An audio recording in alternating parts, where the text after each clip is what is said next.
Hi, I'm Terry. I'm here with Krusty Bob, the cameraman, at Anza Borrego State Park. We're celebrating our 30th wedding anniversary. We thought we'd take you along for a little fun and adventure. So we're sitting here in this really picturesque 1930s Ramada shelter built by the Civilian Conservation Corps at the beginning of the path that leads 1.5 miles up to the oasis here in this area that is known as Palm Canyon. We have hiked all the way up there in the past, and we've also hiked part of the way and seen bighorn sheep. We've also hiked this path with my 70-something-year-old mom with us, and that was the most wonderful experience because we enabled her to see bighorn sheep along the way, as well as our son. And so this path has a lot of great experiences in our history. Today, we're going to explore the lower reaches of Palm Canyon Trail. The reason for that is 3 weeks ago I had abdominal surgery, so I'm not up for a rock scrambling climb up this precipice here, but there's lots to see down here. This is our friend, the cholla cactus. You want to give the cholla wide berth because it's known also as a jumping cholla. It doesn't really jump, but you might think it would because if you brush against it, those little balls will adhere to your legs, your arms, whatever it happens to brush against. It's no fun. And the cameraman can attest to that, having gotten one in his leg in junior high school. Probably still have the pieces. Yikes. Well, there's the trailhead for Palm Canyon, and we have not hiked very far up from the beginning of that trailhead, but you can see just a slight bit of elevation shows you the city of Borrego Springs there in the distance, where you see the deeper greens and all the shrubbery, and then the surroundings are the state park. For those of you that go to your neighborhood parks, you probably don't see signs that warn you of mountain lions or rattlesnakes.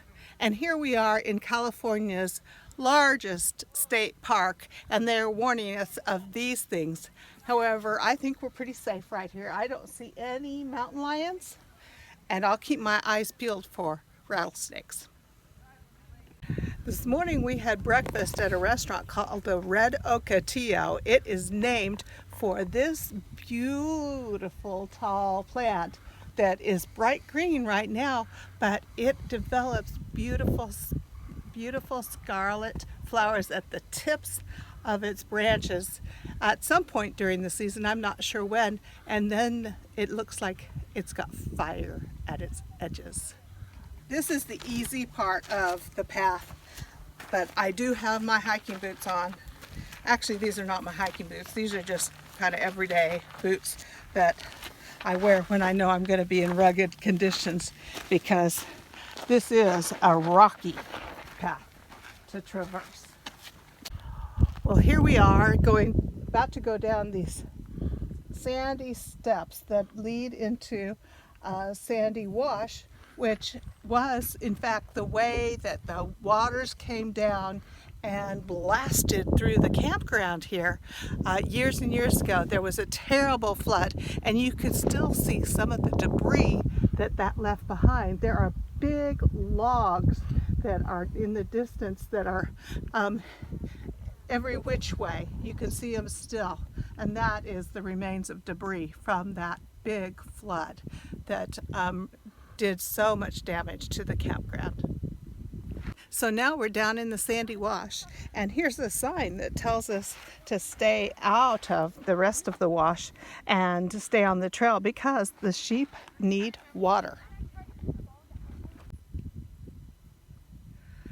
Anza Borrego is known for beautiful desert blooms in the springtime, but here we are virtually in the end of summer, so to speak, and we're finding these wonderful red blooms, and I've seen some yellow ones as well. It's a surprise to me to see these colorful little jewels.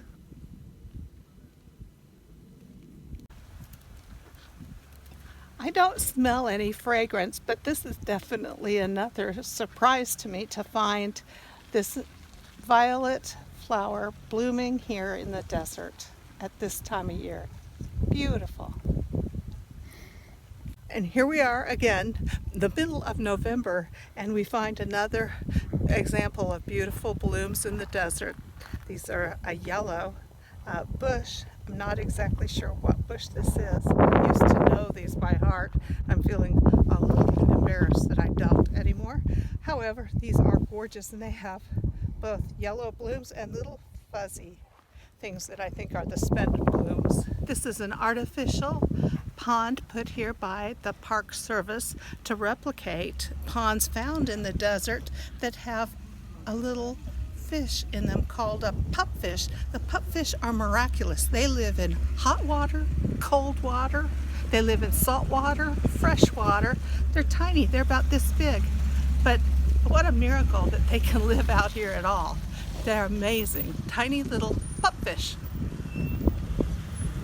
So this is what we just did. We just took a little walk up a little ways along this path. We didn't even go halfway up the path, but we had a great time exploring what we saw. We saw a lot, and this is really a next step from going to the visitor center and doing the quarter-mile hike that they have there. So here's a nice parking lot. Come and you park here, and then you can see a lot by just getting out of your car and heading up the path. It's a good thing to do if you're limited on what you can do.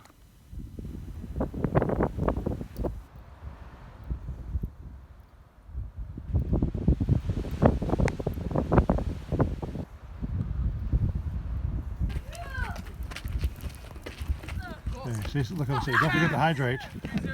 Okay. Get a drink and then say that. Don't forget to hydrate.